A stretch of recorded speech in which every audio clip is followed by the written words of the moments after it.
김윤경의 생생경제.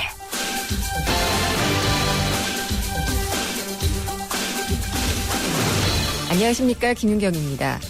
어제 저희 생생경제팀이 조촐한 회식 자리를 가져서 평소보다 좀 늦게 귀가를 하게 됐습니다. 자정이 가까워질 무렵이었는데요. 동네 슈퍼마켓이 문 닫을 채비를 하고 있더라고요. 근데 슈퍼 앞에서 노인 한 분이 폐지와 상자들을 모으고 계셨습니다.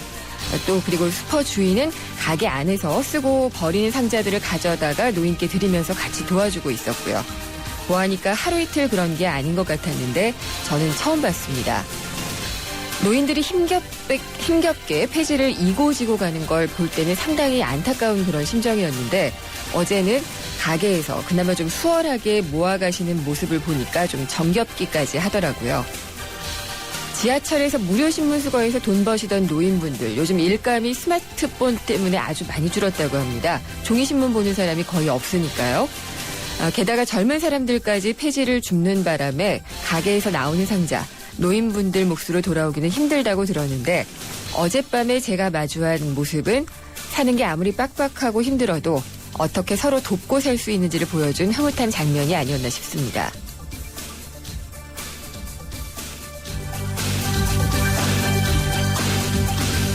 오늘 준비한 순서 소개해드리겠습니다.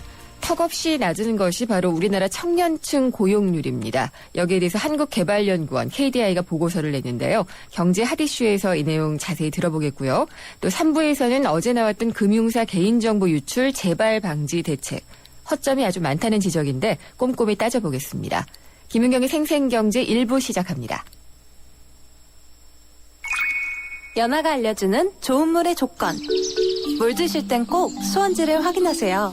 저는 지하 180m 천연 안만수와 드넓은 구규림이 있는 해발 680m 강원도 평창을 꼭 확인해요. 깨끗해. 강원 평창수, 평창 동계올림픽 공식 먹는 샘물.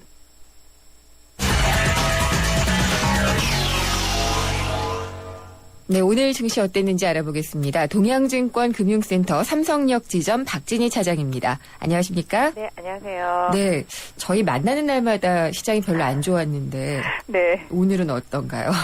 오늘도 안 좋으네요. 아, 이거 참. 저 요일을 네. 바꿔야 되는 거 아닐까요? 그래 볼까요? 그러게요. 네. 오늘 저 맨날 하는 목요일마다 시장이 안 좋아서 예. 맨날 말씀드릴 때마다 좋은 얘기를 못 드려서 제가 저도 더 그래요. 괜히 죄송스럽네요. 예, 오늘 시장 어떻게 끝나는지 전해주시죠.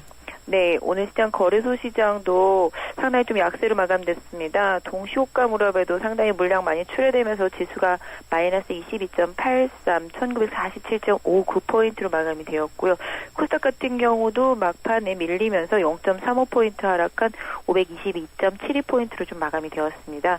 전반적으로 장 초반부터 좋지 못한 흐름이었었는데요. 물론 종목별로는 좀 상당히 좀 강했던 흐름도 있었습니다만 전체적으로 좀 분위기가 삼성전자와 현대차가 약한 흐름을 보이면서 지수는 뭐 크게 오르지 못했었는데요. 후반 들어서면서부터 계속적으로 외국인들의 매물에 압박을 받으면서 지수가 급락하는 모습을 보여주었습니다. 특징이 뭐 장중에 나왔던 중국의 지표 부진이 가장 큰 영향을 주면서 시장이 좀 급락을 하는 그런 모습들을 보였고요. 민감주들이 전체적으로 조금 약세를 보여주는 그런 흐름들이 나오면서 더욱 좀 심리적인 부담을 좀 보여줬던 그런 모습입니다. 네. 전체적으로 본다면 코스닥의 강세는 꾸준했었는데요. 후장 들어서 뭐 시장 분위기에 좀 많이 압도당하는 그런 모습이었습니다. 아, 코스닥도 내려서 끝났나요? 네, 오늘 코스닥도 방금 전에 말씀드린 대로 마이너스 0.35포인트 네. 하락한 마감이 되었는데요. 사실 장 초반에 게임 업종이 상당히 좀 급등을 네. 보이고요. 3D 프린터 관련주들도 좀 급등을 보이고 LED 관련주들도 좀 급등을 보이는 그런 모습이었는데요. 전체적으로 특징이 어제 미국 시장에서 네. 다우지수는 하락을 하고 나스닥은 상승을 보였는데요. 나스닥이 상승을 보여서 그런지 모르겠는데 최근 들어서 외국인들이 거래소는 네. 매도하고 있지만 코스닥에 대해서는 계속적으로 좀 매수를 유입시키고 있고요. 특히 나스닥에서 강한 종목이 또 국내 시장에서도 강하게 가장 업종이 이렇게 커플링되는 그런 흐름들이 좀 나타나고 있거든요. 네. 또 그런 패턴적인 좀 매매가 외국인들한테는 계속적으로 좀 이어지는 것 같습니다. 그러게요. 그래서 코스닥이 코스피의 대체제다 뭐 이런 얘기도 좀 나오고 있는 것 같기도 하고요. 지금 뭐 작년 후반부 하반기죠. 하반기에는 거래소가 좀 강했었잖아요. 네. 반대로 코스닥이 정말로 급락을 거듭하면서 개인 투자자분들 상당히 좀 아프게 했었는데 1월 들어서부터는 상당히 개인 투자자분들 선호하시는 개별주 위주로 좀 강세가 많이 이어지고 있습니다. 특히 테마주 선호하시는 분들한테 상당히 좀 좋은 시장인 것 같아요. 테마주가 좀 빠르게 돌고 있는 모습을 보여서 네. 테마주 선호하시는 개인 투자자분들한테는 좋은 시장이지만 뭐 대형주를 선호하시는 분들한테는 좀 상당히 벅찬 시장이라고 보실 수 있을 것 같고요. 또한 그동안 좀 약세를 보였던 IT주들이 최근에 좀 바닥을 치고 좀 회복하는 모습도 보여서 많이 물리셨던 네. 개인 투자자분들 조금은 최근에 조금 방긋 웃는 그런 시장이 아닐까라고 생각이 되는데 또 반대로 본다라면은 최근에 시장이 거래소 시장에서 12월 정도 때였는데요. 그때 기관에서 계속 레포트가 나오면서 화학도 좋고 조선도 좋고 뭐 네. 계속 이렇게 레포트가 나와서 개인 투자자분들이 많이 옮겨가셨을 거고 또 하이닉스도 또 워낙 좋다 그래서 모두 많이 옮겨가셨을 텐데 또 하이닉스가 급락을 주면서 그러게요. 개인 투자자분들은 또 울상이 되는 그런 모습도 보여지네요. 예, 테마주 좋아하시는 분들은 조금 반가울 것 같다라고 하셨는데 요즘 뜨는 테마주가 뭐 사물 인터넷주 이런 건가요? 네. 3D? 뭐 사물, 예. 네. 말씀하신 대로 뭐 사물 인터넷주도 있고요. 그다음에 뭐 3D 프린터, 네. 그다음에 뭐 최근에는 뭐 헬스케어 바이오 섹터들도 분명히 있지만 뭐 이슈 뉴스에 상당히 민감하게 움직이면서 예. 뭐 최근에 조류 독감 관련주, 그다음에 뭐 미세먼지 관련주, 뭐 이런 종목들도 상당히 좀 강세를 보이고 있는데요. 아까 말씀드린 대로 미국 시장에서 LED 종목이 급등하면 바로 우리 시장이 그대로 가고 있고요. 네. 뭐 3D 관련주가 미국 시장에서 급등하면 또 똑같이 가는 그런 모습들이 나오면서 종목이 상당히 좀 강하게 좀 연동하는 그런 모습을 보실 수가 있을 것 같습니다. 그렇군요. 그리고 또 중국 지표가 이게 아마 그 제조업 지수가 기준선을 네. 아래로 내려가서 좀 네. 우려를 한 것 같은데 크게 우려해야지 되나요? 어떻게 보시나요? 시장에서 지금 계속 우려하는 부분들이 네. 제조업 지표도 뭐 마찬가지로 뭐 잠깐 최근에 GDP 잘 나왔다고 잠깐 반짝했었잖아요. 예. 근데 뭐 그 이외의 다른 지표들이 좀 워낙 안 좋아서 좀 불안감이 있었는데 뭐 말씀드린 대로 뭐 이제 제조업 지수가 좀 안 좋게 나오고 기준선이 50을 하회하면서 나왔기 때문에 시장이 좀 불안한 거죠. 사실 50을 하회했다라는 거는 제조업 지수가 뭐 그렇다라는 자체가 가지는 그런 부담도 있겠지만 전체적으로 최근에 중국 금융 시스템에 대한 불안감이 좀 많이 가중되어 있었거든요. 네. 유동성도 좀 부족해서 뭐 순식간에 빨리 이렇게 공급해가지고 좀 안정을 시켜놓는 그런 흐름들도 나오고 있고 또 이달 말에도 여러 가지 좀 문제가 있을 수 있다라는 시스템적인 문제 이런 부분들에 대한 좀 부담들도 최근에 뉴스가 좀 곳곳에서 좀 나오고 있어서 사실적으로 중국 전체적인 금융시장에 대한 불안감이 오히려 더 네. 많이 작용을 하고 있는 것 같습니다. 알겠습니다. 저희 뭐 요일을 바꾸지 말고 그냥 장세를 우리가 끌어올리죠. 뭐. 그래야 되겠네요. 예, 오늘 말씀 감사합니다. 네, 감사합니다. 동양증권 금융센터 삼성역 지점 박진희 차장이었습니다.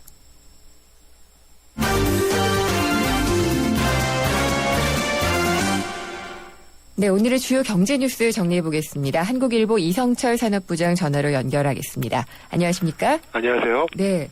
월급쟁이 또 세부담이 늘어나나요? 이제 금년부터 네. 연말 정산 때 하는 방법이 소득공제에서 이제 세액공제로 바뀐다. 이건 이제 예고가 됐고요. 네.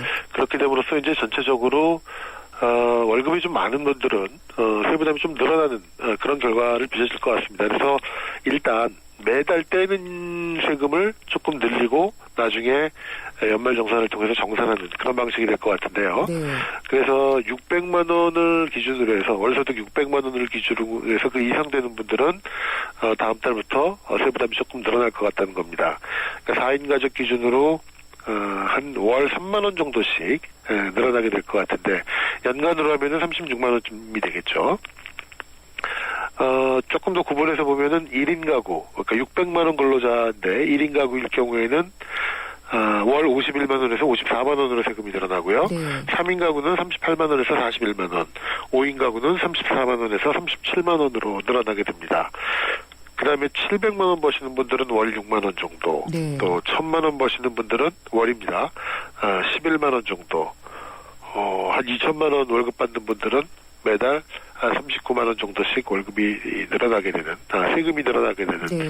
그렇게 될 것 같습니다. 월급이 늘어나야 될 텐데 말입니다. 그러게요. 전 잘못 들었는데도 너무 반가워서. 예. 4분기 경제 성장률이 1% 아래로 내려갔군요. 예, 한국은행이 오늘 작년도 GDP 동향을 발표를 했는데요. 네. 4분기 실질 성장률이 3분기보다 0.9% 증가하는데 그쳤습니다. 네. 작년 1분기에 0.8이었다가 2분기, 3분기 전부 1.1. 분기 성장률이 1%대면 꽤 괜찮은 거거든요. 네. 근데 다시 4분기에 1% 밑으로 지금 내려가게 됐는데, 한국은행은 이 4분기 성장률이 떨어진 이유가 정부의 재정 투입이 줄었다 이렇게 설명을 했습니다. 작년에 사실 세금이 별로 잘 안 고쳤습니다. 네. 2012년보다 세금이 한 1조 원 정도, 1조 1천억 원 정도 덜 거쳤는데요. 특히 이제 작년 초에 그 경기 부양을 위해서 재정을 조기 집행하는, 그러니까 네. 나라에서 쓸 돈을 미리 굉장히 많이 썼습니다.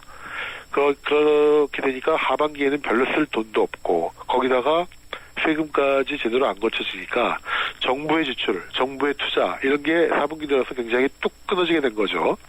일종의 무슨 그 재정절벽 같은 그런 네. 양상이 나타났는데, 그러다 보니까 결국 정부 지출이 둔화되니까 성장률도 둔화되는 그런 모습을 보였는데, 돌려 말하면은 작년에 지금 성장률이 2.8%인데요. 상당 부분은 정부 재정의 힘이 아니겠느냐 이렇게 또 추정이 가능합니다. 네. 정부 재정 지출이 줄어드니까 이렇게 성장률이 뚝 떨어지는 거 보면은 그나마 2.8% 성장한 거조차도 민간 부분이 견인했다기보다는 예. 정부 지출, 세수에 의한 정부 투자 이런 것들에 의해서 만들어진 걸로 보여지는데, 그러니까 아직까지 우리 경제가 이 기반이 굉장히 좀 허약한 그런 모습을 벗어나지 네. 못하고 있다고 볼 수 있겠습니다. 아직 그러니까 링거를 떼면 안 되는 그런 상황인 거죠. 그렇죠. 계속 낮아야지 되는 그런 상황인 것 같다는 생각이 좀 들고요. 자동차 몇 년 타셨어요? 최근 몰고 계시는 자동차? 저는 작년에 10년 탄 차를 하나 이제 거의 바꾸셨군요. 폐차에 가까워가지고 이제 네. 처분을 했는데, 예. 제 기억에 한 얼마 전까지만 하더라도 자동차 10년 타기 운동 뭐 이런 네, 거 했던 있었어요. 기억이 나요. 예. 그러니까 워낙 우리나라 사람들이 차를 자주 바꾸니까 네. 그래도 10년은 타야 되는 거 아니냐 이런 얘기가 나왔는데, 네. 실제로 지금 우리나라의 차량 중에 자동차 중에 세대 중 한 대는 10년 이상 운행한 꽤 오래된 차라고 그럽니다. 생각보다 많네요. 비중이 33.9%인데요. 네. 매년 또 그러지 않아도 높아지는 추세에 있고, 미국발 금융위기 대응 때, 네. 정부가 이제 그 신차 소비 촉진을 위해서, 이 세금 여러 가지 감면, 신차 구입 시 세금 감면 조치를 취했지 않습니까? 있었죠. 예. 그러니까 그때는 중장기에서 신차가 많이 팔렸습니다. 그래서 10년 이상 오래된 차량의 비중이 꽤 많이 내려가 있었는데요. 올해 같은 경우는 보면 지금 연말 기준으로 2009년 말이 23.5, 지금은 33.9니까 세대 중 한 대 뭐 이렇게 지금 볼 수가 있는데, 예. 아마 그런 것도 있을 겁니다. 차가 기본적으로 굉장히 튼튼해졌죠. 네. 예전에는 뭐 한 5년 타면은 사실은 그렇죠. 그런 경우가 많은데, 지금은 차량 기술이 우리나라가 워낙 많이 발달이 돼 있어가지고 웬만한 뭐 선진국 차량에 네. 비해서 전혀 뒤질 바가 없고, 뭐 현대기아차가 지금 글로벌 4위니까요. 네. 그러니까 내구성이 굉장히 튼튼해진 측면이 분명히 있고, 또 경기가 어려우니까 잘 안 타는 측면도 있고요. 안 사는? 안 사는 측면도 예. 있고요. 근데 글쎄요, 모르겠습니다. 이 경기 활성화라는, 내수 활성화라는 차원에서 본다면 좀 신차를 많이 구입하고, 네. 중고차는 빨리빨리, 오래된 차는 빨리빨리 좀 폐차하고 하는 게 내수 경기 활성화 측면에서는 굉장히 좋은 것 같은데, 하지만 뭐 굳이 잘 나가는 차를 바꿀 이유는 없지 않겠습니까? 그렇죠. 예. 네. 그리고 뭐 아직도 보면은 미국이나 이런 데 가면은 뭐 15만 마일, 20만 마일, 20만 마일이면 네. 우리 킬로미터 기준으로 하면 30만 킬로를 탄 차인데요. 네. 그런 차들도 뭐 버젓이 잘 다니고 있습니다. 그렇죠. 예. 예. 저도 그런 차도 타본 적이 있고요. 네. 근데 차를 참 주변에서 보면은 굉장히 빨리 바꾸더라고요. 그 휴대폰은 딱 이제 2년 약정이 끝나면은 당연히 바꾸는 걸로 기계가 만들어져 있다 이런 얘기도 나오는데, 차는 정말 멀쩡한데도 많이 바꾸더라고요. 그렇죠. 예. 이게 물론 뭐 개인들의 취향이고, 네. 차가 이제 단순히 이게 운행 수단이라기보다는 네. 이게 본인의 취향이고 본인의 그런 기호고, 거죠. 예. 또 차에다 엄청나게 투자하시는 예. 분도 많거든요. 근데 네. 이제 그런 거 하니까 뭐 그걸 뭐라고 할 수는 없겠는데, 기본적으로 좀 오래 타는 게, 네. 네, 뭐 자동차 회사 분들이 들으면 별로 안 좋겠지만, 그러게요, 예. 튼튼한 차는 오래 타는 게 낫지 않나 싶습니다. 네, 뭐 차가 튼튼한 쪽으로 그럼 결론을 좀 내리는 걸로. 네. 예. 우리나라가 혁신국가 세계 1위, 뭐 이런 걸 다 1위를 하네요. 의외죠? 네. 예. 미국의 경제통신인 이 블룸버그가 예. 주요 국가의 어떤 뭐 투자, 특허, 생산 능력 이런 것들을 해서 종합적으로 해서 조사를 해봤더니 우리나라가 혁신국가 1위가 예. 됐고 작년에 2위였다고 합니다. 근데 올해 미국을 제치고 1위로 올라섰고 스웨덴이 지금 2위를 차지한 걸로 나오고 있고요. 네. 미국이 3위, 일본이 4위 그런데 모르겠습니다. 아무튼 뭐 1위를 했다니까 좋긴 좋은데 네. 우리 어떤 기준으로 해서 이걸 매겼는지 모르겠습니다만 근데 그런 건 있습니다. 이런 거 하면은 저도 그렇지만 우리가 1위야 좀 이렇게 반신반의하고 있는 그런 예. 측면도 있는데 사실 한국 경제를 보는 시각은 우리 내부에서 보는 것보다 밖에서 보는 시각들이 훨씬 더 호의적입니다. 그건 분명히 있는 것 같아요. 그러니까 우리는 우리 경제가 지금 내부적으로 뭐 일자리도 힘들고 뭐 여러 가지 구조적인 문제, 안극화 문제 이런 거 있는데 네. 사실 어느 나라나 뭐 그런 건 다 가지고 있는 것이고 밖에서 보기엔 그래도 한국 경제를 여전히 좋게 평가하는 시각들이 더 우세한 거 아닌가 하는 네. 그런 생각도 듭니다. 혁신이라고 하니까 글쎄요, 뭘 빨리빨리 좀 바꾸고 따라가고 이러는 것들을 잘한다는 건지. 네. 예, 그런 게 좀 저는 아직 좀 의심스러운 점이 있지만 어쨌든 1위라니까 좀 반가운 소식이었던 것 같습니다. 네. 예, 오늘 말씀 잘 들었습니다. 네. 한국일보 이성철 산업부장이었습니다. 주문하시겠습니까? 피자요, 피자. 치킨이요, 치킨. 떡볶이요. 포테이토도 주세요. 네, 와우 박스 주문되셨습니다. 좋아하는 메뉴를 와우박스로 다 함께 27,900원. 1588-5588 피자헛. 생생경제 일부 지금까지 함께 하셨고요. 우리나라가 혁신국가 1위라는 그런 소식 방금 전해드리기는 했는데 우리가 또 OECD 나라들 중에서 심각하게 낮은 것이 청년 취업률입니다. 근데 정부의 일자리 대책은 이 청년들의 취업을 돕는 데는 별로 효과를 내고 있지 못하다고 하는데 KDI 보고서가 이런 방향을 좀 수정해야 되지 않겠느냐라는 내용으로 나왔다고 합니다. 2부에서 자세히 짚어보겠습니다.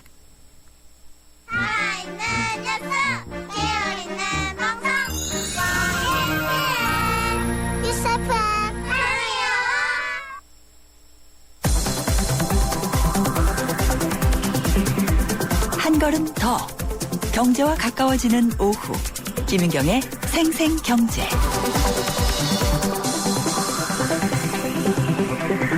세상의 베이스가 되다 포스코 협찬으로 김윤경의 생생경제 2부 시작하겠습니다. 정말 좀 참 잊고 살고 대충 그러려니 넘기는 일이 많아지고는 있는데요. 요즘은 정말 잊을래야 잊을 수 없는 상황이 많습니다. MBC 노조 파업과 관련해서 195억의 손해배상이 청구가 됐던 게 기각됐다는 소식이 오늘 좀 들려왔어요. 저희가 어제 노조의 그 파업과 관련해서 손해배상 가압류가 정말 노조의 어떤 생계를 위협할 만큼 정말 악독하다라는 그런 소식을 전해드린 적이 있는데요. 이런 소식이 나오니까, 그나마 좀 반가운 것이 아니었나 이런 생각을 좀 해봤습니다. 그리고 의견 있으시면은 언제든지 트위터나 또 문자, 그리고 앱을 통해서 주시면은 저희가 잘 듣도록 하겠습니다. 모두가 하고 싶어하는 일보다 누군가 해야 하는 일을 하자. 오늘의 이익보다는 내일 더 필요한 일을 하자. 함께할 때 더 큰 가능성을 창조할 수 있기에 함께 더 멀리 내일을 키우는 에너지 한화. 김윤경의 생생경제. 네, 올해도 우리나라 취업시장 좋지 않다고 합니다. 정부의 일자리 늘리기 지원책을 보면은 거의 중장년층에게만 혜택이 좀 돌아가고 있는 상황이라고 하는데 왜 이렇게 도와준다고는 하는데 청년 취업은 잘 안 되고 있는지 그렇다면 어떤 개선이 필요한지 한국개발연구원의 김용석 연구위원 전화로 연결해서 자세히 들어보도록 하겠습니다. 안녕하십니까? 네, 안녕하세요. 네, 보고서 잘 봤습니다. 예, 감사합니다. 예. 근데 고용률을 전체적으로 보면 올라갔는데 청년층의 취업률은 오히려 낮아졌다고 하죠? 네, 그렇습니다. 예. 취업 현황 어떤가요? 네, 2013년 통계를 보면요. 네. 그 중장년층 고용률은 한 73% 정도 되고요. 예. 청년층 취업률은 39% 정도 돼서 두 차이가 한 34% 정도 차이가 나고요. 예. 한 10년 전인 2004년에 보면 그 차이가 27% 정도였습니다. 그러니까 오히려 한 10년 지나면서 중장년층과 청년층 고용률 차이가 네. 7% 정도 더 확대된 그런 모습을 보이고 있습니다. 이게 왜 그런 거죠? 일단 정부 정책의 보고서에서 제가 잠깐 말씀드렸듯이 정부 정책이 조금 청년층에 대해서 많은 배려를 하지 않았던 그런 부분이 있는 것 같고요. 네. 그리고 전반적으로 노동시장이나 우리나라의 어떤 경제 구조가 점점 청년층한테 불리해지는 그런 모습도 있는 것 같습니다. 청년층에게 불리해진다. 이게 구체적으로 어떤 예를 들 수 있을까요? 예, 가령 예를 들어서 이제 우리나라 대학 진학률이 굉장히 높지 않습니까? 네. 그러면 고학력 청년층들이 많이 노동시장으로 나오게 되는데 그런 사람들을 위해서 괜찮은 일자리들이 많이 만들어져야 되거든요. 네. 근데 우리나라 지금 일자리 이렇게 많이 증가하는 부분이 서비스업인데요. 서비스 산업에 있어서는 이렇게 좋은 일자리가 지금 생겨나지 않고 있습니다. 네. 그래서 그 사람들의 눈높이에 맞는 그런 일자리가 지금 창출되지 못하고 있는 그런 현실이죠. 그러니까 서로 맞지 않는 미스매치를 말씀하시는 그렇습니다. 거죠? 네. 예. 그건 참 어느 나라나 요즘 겪고 있는 문제인 것 같기는 한데 우리나라가 참 요즘 심각해졌다는 생각이 좀 많이 듣게 된 것 같아요. 네. 예. 그러면은 이 정부가 재정을 풀어서 일자리를 만드는 그런 사업들에서 청년들이 좀 가질 수 있는 일자리는 없나요? 일단 정부가 일자리를 직접 예. 만드는 사업들 같은 네. 걸 보면 공공근로라든지 예. 각종 돌보미 사업인데요. 그런 사업은 굉장히 임금이나 또는 일자리가 이렇게 지속되지 못하는 그런 사업들이거든요. 네. 그래서 아마 그런 사업들에 청년층이 선뜻 취업하기는 힘들 것 같고요. 네. 다만 이제 정부가 간접적으로 이제 임금을 보조해 준다든지 네. 민간 기업에 청년층을 고용할 경우에 그리고 또 이제 창업 지원을 하는 그런 프로그램들을 가지고 있습니다. 네. 그런 프로그램을 이제 잘 운영하면 그래도 이제 청년들이 좀 도움을 받을 수 있지 않을까 생각되는데 네. 지금 현재로서는 앞쪽 전자에 예. 공공근로 이런 쪽에 너무 많은 돈을 쓰고 있다는 거죠. 직접적 일자리를 네, 그렇습니다. 창출하는 데만 돈이 들어가고 있기 네. 때문에. 근데 그게 실질적으로 청년층한테 도움은 안 되고요. 예. 그래서 좀 후자 임금 보조라든지 창업 지원이라든지 교육 훈련이라든지 이런 부분에서 조금 재원을 더 배분을 하면 네. 청년층에게 조금 더 도움이 될 수 있지 않을까 이런 생각을 하고 있습니다. 그럼 이게 OECD랑 우리가 이제 비교를 많이 하게 되는데요. 네네. OECD에서 그러면은 정부가 그런 간접적인 고용 창출을 위해서 쓰는 비중하고 우리나라의 비중 이런 거를 비교를 한다면은 어떻게 되나요? 네, 일단 직접적인 일자리의 비중을 말씀드리면 대충 예. 간접적인 일자리 비중은 아실 예. 거고요. 우리나라는 한 11조 정도 쓰거든요. 네. 일자리와 관련해서. 근데 한 67%, 한 3분의 2 정도를 직접적 일자리에 씁니다. 그렇군요. 예. 그러면 OECD는 어떻게 쓰느냐 예. 보면 직접적 일자리에 대한 비중은 12%밖에 안 됩니다.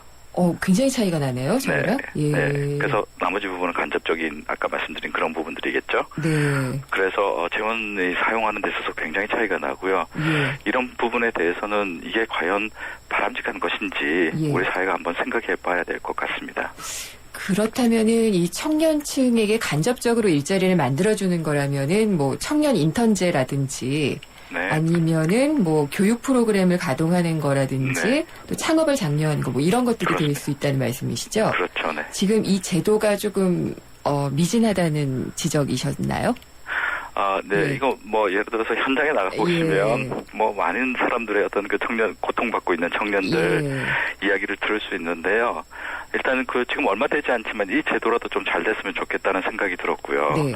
근데 문제는 지금 청년 인턴제라든지 고용 장려금 제도, 임금 보조하는 제도가 너무너무 이렇게 비정규직이나 예. 또는 이렇게 이런 부분에 많이 쓰이고요. 그다음에 또 고용주의 입장에서는 이거 임금 보조를 받아서 정말 상시적인 업무 있지 않습니까? 네. 그런 거는 정규 채용을 해야 되는데 그걸 인턴제로 때운다든지 이런 문제가 발생하고 있거든요. 악용이 되는군요. 네. 예. 그리고 창업 같은 경우에는 돈은 있지만 막상 돈을 빌리려고 하면 보증을 가져와라, 뭐 담보가 있느냐, 뭐 매출 실적을 가져와라. 그러니까 청년층한테는 정말 참 어려운 일들이죠. 이게. 네. 그래서 그런지 요즘 뭐 청년들 해외로 나가라 뭐 이런 기사 제목을 좀 보기도 했는데 네. 한국에서 창업하고 일자리 찾는 게 가장 좋은 방법일 텐데요. 그렇죠. 그렇죠. 앞으로 우리나라 예. 경제를 이끌어갈 사람들인데 예. 그런 사람들이 이렇게 잘 되고 또 뭐 많은 가정에서는 다 아들 딸 아닙니까? 그렇죠. 네, 예. 그런 사람들이 좀 잘 될 수 있도록 일단 기존 그 기득권 우리 중장년층도 네. 한번 그런 측면에서 대승적으로 한번 생각을 해봐야 될 것 같습니다. 너무 네. 밥그릇 챙기지 말고 우리 아들 딸의 문제다라고 예. 좀 생각을 해볼 필요가 있는 것 같습니다. 그렇죠. 근데 이번 보고서에 보면은 그러면은 이 청년 취업이라는 것을 얘기하실 때 요즘 그런 인력들 많잖아요. 그러니까 학력이 너무 높다 보니까 네. 정말 괜찮은 일자리를 찾기 위해서 네. 구직을 포기하는 그런 네. 젊은이들, 뭐 니트족이라고 해야지 될까요? 그렇죠. 예, 네. 그런 사람들도 있는데 네, 그런 문제도 좀 지적을 하나요? 네, 예. 그 문제 굉장히 심각한 문제고요. 네. 우리나라 지금 청년 실업자 70만이고요. 예. 그 다음에 소위 니트족이라고 아까 말씀하신 네. 그 부분이 한 70만 더 될 겁니다. 70만요? 네, 거의 실업자에 비견할 정도로 그만큼 큰 많은 사람들이 네. 좋은 직장 하나만 바라보고 좀 고통의 세월을 보내고 있는데 예. 이런 사람들에 대해서는 정말 너무너무 안타깝지만 일단 정부가 재원이 한정돼 있으니까 예. 일단은 정말 일자리를 막 열심히 구하는 사람들 네. 그런 청년들을 위해서 일단 일자리를 마련해주고 네. 그 다음에 좀 더 우리가 재원을 좀 그쪽으로 청년들을 위해서 배분을 해서 이제 그 아까 말씀드린 니트족을 위해서 우리가 뭘 할 수 있는지 예. 그런 것들을 한번 차근차근 좀 생각을 해봐야 될 것 같습니다. 그러게요. 그런 것들이 좀 필요하다고 생각이 되고 네. 그다음에 이제 고용 장려금 제도를 언급하신 것 같은데 이게 네. 그러면은 청년 인턴제랑은 조금 다른 걸 말씀하시는 건가요? 아니면 포괄적으로 말씀하시는 건가요? 네, 청년 인턴제라는 건 어떤 구체적인 사업명을 말하는 거고요. 네. 이제 우리가 그 사업의 형식이 예. 이 청년을 채용하는 뭐 기업체 사장님께 또는 기업주에 네. 그 일정 부분 임금을 이렇게 보조해주는 정부가 예. 그런 걸 고용 장려금이라고 부릅니다. 그러니까 전체적으로 네. 고용 네. 장려금이 포괄적인 그런 게 그렇습니다. 되겠네요. 네, 그 다양한 사업들이 있겠죠. 예. 그 안에. 네. 지금 뭐 상당히 좀 도움이 되고 있나요? 청년 인턴제요. 예, 청년 인턴제를 포함해서 뭐 이제 고용을 네. 촉진하는 어떤 지원금이라든지 네. 예, 이런 것들이요. 지금 이게 청년 고용 장려금이에요. 예. 많은 연구에서 보면 그래도 청년층한테 도움이 되고 있다라는 외국 문헌들은 많습니다. 네. 그렇지만 이걸 하나 단독으로 사용하는 것보다는 예. 여러 가지 묶어서 사용하는 게 좋다라고 이야기를 하거든요. 예. 왜냐하면 청년층에 있던 그 취업 문제라는 게 어떤 단일한 이유가 아니고 여러 가지 복합적인 이유가 있기 때문에 그 단계별로 예를 들어서 취업 알선도 해주고 네. 훈련도 해보고 예. 그다음에 임금도 보조해주고 또 창업이 더 좋겠다 그러면 창업 지원 쪽으로도 또 알선을 해주고 네. 이런 종합적인 프로그램을 통해서 지원하는 게 좋은데 우리나라는 그런 점에 있어서는 이 정부의 청년 지원 대책 프로그램들이 파편화되어 있는 예. 그런 문제가 있죠. 예, 그런 것 같아요. 그런 것들이 좀 이렇게 모아져서 시너지가 나야지 되는데 네. 하나씩 뭔가 백화점식으로 나열은 되는데 네. 그런 것들이 좀 같이 시너지를 못 내고 있다는 네. 그런 부분이 있고 그리고 이제 내가 일자리를 직접 만들 수 있는 게 바로 창업이잖아요. 네네. 예, 근데 창업 같은 경우에 아까 서두에도 말씀을 하셨습니다마는 네. 뭐 연대 보증해라 창업자가 뭐 네. 그래야지 돈을 준다 뭐 이런 네. 것도 있고 네. 또 한 번 실패하면은 재기하기도 어렵고요. 네. 그러니 누가 이 위험을 감수하려고 할까 이런 생각이 좀 들어요. 예. 어떻게 보시는지. 네. 예. 우리나라 이제 그 프로그램 이름이 이제 청년 예. 전용 창업 지원금이 있거든요. 네. 융자제도라는 게 예. 있는데 일단 많이 좋아졌습니다. 그러니까 옛날에 비해서는 어떤 것들이 좋아졌냐면요. 이제 선의의 어떤 실패. 네. 그러니까 아무리 봤을 때도 이렇게 참 열심히 했는데도 안 될 수가 있잖아요. 오히려 그런 경우가 더 많을 수도 있을 것 같고요. 그런 분들에게 대해서는 그런 청년분들에 대해서는 융자금 상환을 아주 없애준다든지 네. 이런 아주 부담을 많이 줄여주는 정책들이 이제 많이 나왔고요. 그런 정책들은 좋은데 아직도 그 규모가 너무 작고요. 네. 그다음에 개인적으로는 청년들이 이렇게 자산이라는 게 없지 않습니까? 네. 경제적인 자산이. 그렇죠. 정말 자산이라는 거는 아이디어와 어떤 그 참신한 이런 생각들인데 네. 그런 아이디어와 참신한 생각을 어떤 경제적 가치화하는 그래서 그거는 뭐 이렇게 재산은 아니지만 그것도 충분히 우리가 생각할 수 있는 어떤 자산이다. 네. 그래서 그 자산을 믿고 융자를 해주겠다라고 하는 그런 시스템들 대출이나 담보나 뭐 이런 거 필요 없이 예. 그런 그 부분들이 조금 더 이렇게 활성화돼야 청년들이 이렇게 실패나 이 도전에 두려워하지 않고 예. 자신의 참신성 이런 것 독창성을 발휘할 수 있는 이게 창조 경제, 혁신 경제 뭐 이렇게 말하는 네. 그런 경제가 아닐까 싶고요. 단지 그걸 떠나서라도 우리나라 미래를 위해서라도 네. 외국과 같은 그런 많은 좋은 기업들이 있지 않습니까? 네. 그런 기업들이 나올 수 있는 어떤 바탕, 그 여건이 마련될 수 있다고 저는 생각합니다. 예. 그리고 이제 어려서부터 창업 교육을 많이 시킨다고 하잖아요. 선진국 같은 경우에. 네. 예. 그런 게 또 우리가 좀 부족하기도 하죠. 그렇습니다. 예. 네. 이게 영어로 말씀드려 죄송한데 초크 앤 톡이라고요. 네. 분필과 칠판. 네. 분필과 칠판. 네, 분필과 칠판의 교습 방법으로는 창의적인 인재를 구성할 수 없다라는 거거든요. 예. 그 교습은 항상 선생님에서 학생들한테 가는 교습이기 때문에 선생님이 가지고 있는 생각을 학생들한테 전달하는 것이지 네. 학생들이 가지고 있는 생각이 선생님한테 전달되는 게 아니지 않습니까? 그러니까 이 기업가 정신을 하기 위해서는 이 교습 방식이나 이런 것부터 해서 굉장히 토론적으로 하고요. 네. 그다음에 이 숙제나 이런 것 떠나서 스스로 숙제를 만들고 그리고 스스로 해결하는 네. 그러니까 서로 프로젝트 뭐 이런 거 있지 않습니까? 예. 애들끼리 그래서 협업하고 같이 모여서 어떤 프로젝트를 같이 한번 다 완성을 해보자. 네. 이런 것들 이런 부분들이 굉장히 중요하고요. 이런 교습 방식이 우리나라 교육에 조금 많이 강조돼야 될 것 같다는 생각이 들었습니다. 네. 그런 말씀을 하시니까 제가 또 이게 너무 초치는 게 아닌가 이런 생각이 드는데 우리나라는 또 그런 프로젝트 베이스의 뭐 시험을 본다 이러면 그런 과외와 사교육이 또 성행하지 않을까라는 생각이 좀 들면서 저도 좀 한숨이 나오네요. 뭐 사교육이 되더라도요. 예. 뭐 그건 또 좋지 않은 방법이긴 하지만 네. 지금처럼 뭐 수능 점수 올리려고 사교육하는 것보다는 차라리 뭐 이렇게 차라리 이거라도 한번 해보자. 네. 네, 애들한테 도움이 되는 예. 이거라도 한번 해보자라는 생각이 있습니다. 근데 그건 물론 여담이고요. 예. 네, 사교육은 물론 이렇게 많이 해서는 안 되겠죠. 그렇죠. 네, 예. 학교 교육에서 해야 되겠죠. 이런 것들을. 그만큼 현실적인 교육이 필요하다는 말씀으로 제가 네. 새겨 듣도록 하겠습니다. 네네. 네. 근데 우리나라는 창업한다고 하면 또 다 말리는 분위기고 다 괜찮은 일자리만 찾고 이러다 보니까 참 어려운데 진짜 어려운 문제 앞으로도 좀 연구 많이 해주시고요. 예, 네. 좋은 자료 또 부탁을 드리겠습니다. 아, 네, 감사합니다. 예, 오늘 말씀 감사드립니다. 한국개발연구원 김용성 연구위원이었습니다.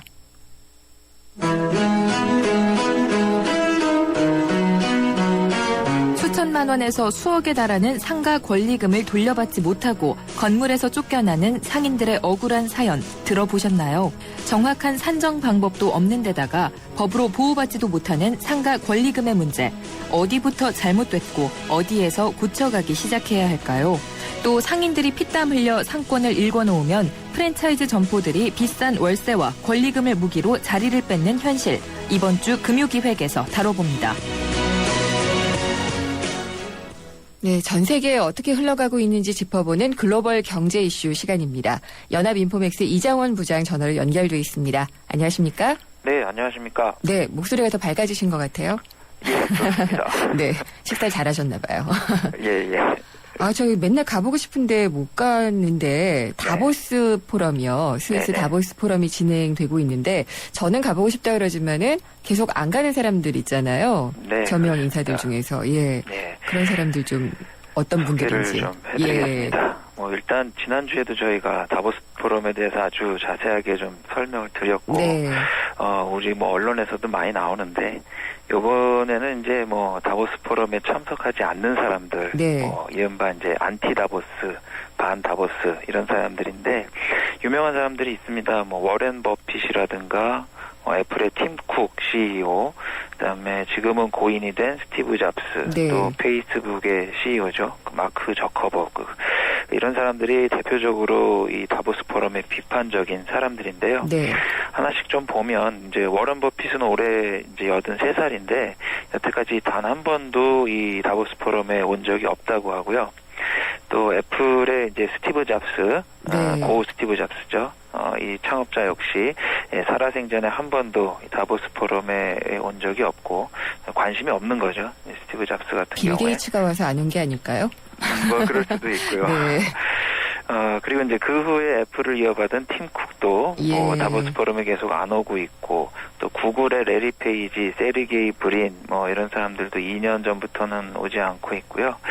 저커버그 같은 경우에는 대리인을 대신 보내고 있습니다. 네. 그래서 이제 이런 그 유명 인사들은 왜 참석을 안 하는 걸까? 네, 몇 가지 이유가 있는데, 이 다보스 포럼 자체가 그 1% 고위층들만의 그 사교 모임에 불과하다. 이런 좀 비판적인 시각을 갖고 있고요. 네. 이 다보스 포럼 연회비가 뭐 7천만 원. 연회비가요? 예, 이렇게 이제 비싼 그 모임인데, 이 돈을 주고 실제로 그 명사들끼리 만나서 깊은 대화를 나눌 시간이 없다. 비용 대비 뭐 효율적이지 않다고 뭐 판단을 하고 있는 것 같고요. 이제 영국의 보리스 존슨 런던 시장 같은 경우에는 예전에 그 서로 덕담하는 데 그치는 회의에 불과하다. 이렇게 좀 혹평을 하기도 했고, 또 뭐 큰 이유는 아닙니다만 그 다보스가 날씨가 춥습니다. 네. 그래서 뭐 최근에 CNBC 이렇게 방송 보면 그 방송에 나오는 앵커들이 그 야외에서 입김 호호 불어가면서 그렇게 방송을 하고도 하는데, 이게 춥고 또 사람 많고 이러니까 좀 안 온다고 하고요.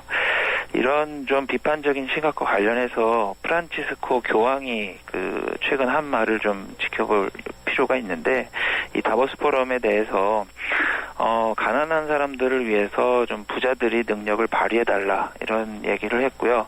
돈이 인간성에 기여하지만 돈이 인간을 지배할 수 없다는 점을 기억해달라. 네. 그래서 이제 뭐 부의 불평등이라든가 실업 문제 해결 이런 문제들에 좀 그 지도자들이 나서달라, 그런 취지의 좀 말을 했습니다. 네, 그래서 이번 주제가 또 이런 불균형과 불공평한 것들, 이런 것들을 좀 다시 재고해보자 그랬는데 그런 얘기 별로 안 들리는 것 같아요. 예, 일단 뭐 세계 재편이라고 하는 큰 주제에서 그런 지금 말씀하신 주제는 좀 묻히고 있고, 세계 뭐 일본 아베 총리도 왔고 뭐 한데, 자기 나라 일본이 앞으로 어떻게 경제 개혁을 해서 성장을 이끌겠다, 이런 종류의 얘기들이 좀 주목을 많이 받는 것 같습니다. 포장된 이야기, 자기 세일즈를 하기 위한 이야기들이 좀 많이 나오고 있어서 좀 별로 저도 이렇게 좋아 보이지는 않는 그런 모습이었던 것 같고요. 그리고 다음 주에 미국 통화정책회의가 열리죠. 벌써 1월 말이네요. 네. 예, 양적 완화 규모를 줄이는 테이퍼링 계속 될까요? 예, 일단 좀 쉽게 이렇게 생각을 하면 될 것 같습니다. 앞으로 이제 연준이 8번 회의가 있는데 올해 월 850달러씩 그동안 돈을 풀었었는데 앞으로 100억 달러씩 이걸 줄여나간다. 그래서 8번 회의에서 100억 달러씩 줄이는 거를 기본으로 생각을 하면 될 것 같고요. 여기서 이제 경제 지표라든가 이런 미국 고용 상황 이런 것들이 좋게 나오면 좀 더 많이 줄일 수 있고, 그렇지 않으면 좀 더 적게 줄일 수 있고, 그런 뭐 취지로 생각을 하면 될 것 같고요. 일단 12월에 100억 달러 줄였고, 올해 이제 1월에도 100억 달러 더 줄일 가능성이 크다고 좀 시장에서 보고 있고요. 말씀드렸듯이 이제 가장 큰 변수는 경제 지표, 미국 고용 지표 이런 것들인데, 사실 이번에 12월 고용 지표죠. 1월 달에 나온 게 이게 7만 개에 이제 불과해서 예상했던 20만 개보단 작았기 때문에 좀 테이퍼링을 쉬어가지 않겠느냐, 이런 뭐 전망도 있었지만 최근 들어서는 그래도 100억 달러 정도는 뭐 줄여도 괜찮다, 그런 쪽으로 좀 컨센서스 공감대가 좀 형성돼 가고 있고, 중요한 건 이제 1월보다는 이제 다음 주에 버냉키 의장이 퇴임을 하고 옐런 의장이 이제 취임을 하는데 취임을 하고 첫 회의가 3월에 열립니다. 그래서 3월 달에 그 연준이 어떤 결정을 할 것인가, 여기에 더 좀 초점을 맞춰야 되지 않을까, 그렇게 보입니다. 네, 3월에 한번 또 잘 봐야지 되겠네요. 근데 일본이 어제 회의를 했죠. 그래서 양적 완화를 뭐 더 늘릴 수도 있을 것이다라고 봤는데 그래도 뭐 규모라든지 이런 것들 다 그대로 유지했던 것 같아요. 예, 일본은 이제 연간 한 600조 원, 700조 원 우리 돈으로 네. 이렇게 돈을 풀어서 경기를 부양하고 있는데 작년에 이제 아베노믹스라고 해가지고 일본이 좀 돈을 많이 풀어가지고 네. 그 효과로 지금 경제가 순항하고 있다 그렇게 판단을 좀 하는 것 같습니다. 그래서 어제 열린 회의에서는 일단 그 기존대로 간다 그렇게 결정을 좀 했고요. 말씀드렸듯이 이제 일본 작년에 경제 지표들 숫자들이 이런 게 굉장히 좋았고 특히 이제 물가 문제가 일본은 이제 물가가 떨어지는 게 이제 문제인데 최근에 이제 소비자 물가 상승률이 뭐 한 1%대 나타내고 있고 일본 은행 목표가 한 2년 안에 2% 달성한다는데 요게 이제 그 차곡차곡 도달하는 과정에 있다 이렇게 좀 보고 있는 것 같고요. 일본도 마찬가지로 지금보다는 이제 4월 달에 소비세 인상하고 나면 일본 내수 경기 이런 게 좀 영향을 받을 수 있고 그렇다면 4월이나 5월에 어떤 대책을 내놓을 것인가 그게 좀 주목할 사항인 것 같고요. 이제 태국도 어제 이제 중앙은행 통화정책 회의를 했는데 태국은 요즘에 그 정치가 굉장히 불안하고 그렇죠. 반정부 시위가 많고 그래서 뭐 관광객도 안 오고 경제가 좀 위험하다 이런 뭐 얘기가 많이 있는데 그래서 좀 금리 내려서 경기 부양하지 않겠느냐 뭐 그렇게 예상을 했었는데 태국은 11월에 한번 금리를 내렸었고 그래서 그 여파를 좀 더 지켜보자는 차원에서 어제 회의에서도 좀 현재 정책을 유지했습니다. 네. 태국도 참 걱정입니다. 예, 동남아 전체가 좀 불안해 보이는 느낌을 주기 때문에. 네, 그렇습니다. 그리고 저희도 지금 경제 핫 이슈에서 우리나라 청년 고용이 참 문제다라는 것들을 짚어봤는데. 네네. ILO, 그러니까 세계 노동기구가 세계 고용 동향을 발표를 한 것을 보니까 전체적인 평균은 역시 좀 약간 착시 효과가 있는 것 같아요. 맞습니다. 이게 청년 실업이 뭐 우리나라 문제뿐만 아니라 전 세계적인 그 문제인데 그 자본주의가 이제 발달하면서 나타나는 좀 어떤 필연적인 현상인 것 같기도 하고요. 그래서 이제 전체 실업률 보면 전 세계 실업률이 6.0% 그래서 2012년이랑 같이 똑같은 걸로 나왔는데 이제 이 속내를 들여다보면 청년 실업 문제는 더 심각해졌다. 그래서 2013년 청년 실업률이 13.1%, 2012년 12.9%보다 늘어났고 성인 실업률은 뭐 4.6% 정도에 이제 불과하니까 그 청년 실업과 성인 실업을 비교를 해보면 청년 실업이 이제 3배나 더 높다는 그런 의미가 되고요. 그렇죠. 특히 이제 2008년 금융위기 이후에 청년 실업률이 계속 늘어나고 있는데 이건 왜 그러냐면은 금융위기를 겪고 나서 기업들이 이제 경기가 안 좋아지니까 일자리를 줄이고 있는데 기존의 성인들은 그대로 놔두고 새로 신규 일자리 그러니까 청년들을 뽑지 않기 때문에 이런 현상이 나타나고 있다. 그렇게 보시면 될 것 같습니다. 오늘 아침에 월스트리트저널에서 봤는데 그 주문은 좀 늘어나고 있으니까 공장이 생산을 늘려야 되는데 미국 기업들이 사람을 뽑지 않고 기계 자동화를 하고 있다 그러더라고요. 그런 걸 보면 참 고용 문제가 심각한데 이런 생각이 좀 들고 있네요. 예, 어떤 구조적인 문제라고 볼 수 있죠. 예, 오늘 말씀 잘 들었습니다. 감사합니다. 네, 감사합니다. 연합인포맥스 이장원 부장이었습니다. BMW 엑스드라이브가 알려드리는 교통정보 김유리입니다. 갑작스런 폭설로 도로 곳곳이 빙판길입니다. 교통안전에 당신에게 날씨는 두려움입니까? 즐거움입니까? 어떤 상황에서도 지능적으로 대응하는 BMW 엑스드라이브. 드라이빙의 즐거움은 계속됩니다. 나랑 결혼해줄래? 내 속까지 풀 스테인리스로 건강하고 깨끗하게 지켜주고 아껴주고 싶으니까 쿠쿠 풀 스테인리스 2.0 에코. 매일 너와 쿠쿠하고 싶어. 쿠쿠. 네, 제가 아까 시작하면서 폐지 할머니 말씀을 드렸더니 6877님께서 이런 문자 주셨습니다. 저희 가게에 폐지 수집하러 오시는 할머니가 계신데 지적장애를 가진 딸을 돌보시는 분이라고 합니다. 동사무소에서 나눠드린 빵을 안 드시고 폐지 모아줘서 고맙다고 가져오셨다고 합니다. 하늘에 계신 엄마도 생각나고 해서 목이 따끔거려 눈으로만 그 빵을 먹고 있습니다. 라고 하셨는데요. 근데 그 할머니가 폐지를 모으면은 은행 가서 2,000원을 찾으셔야 된답니다.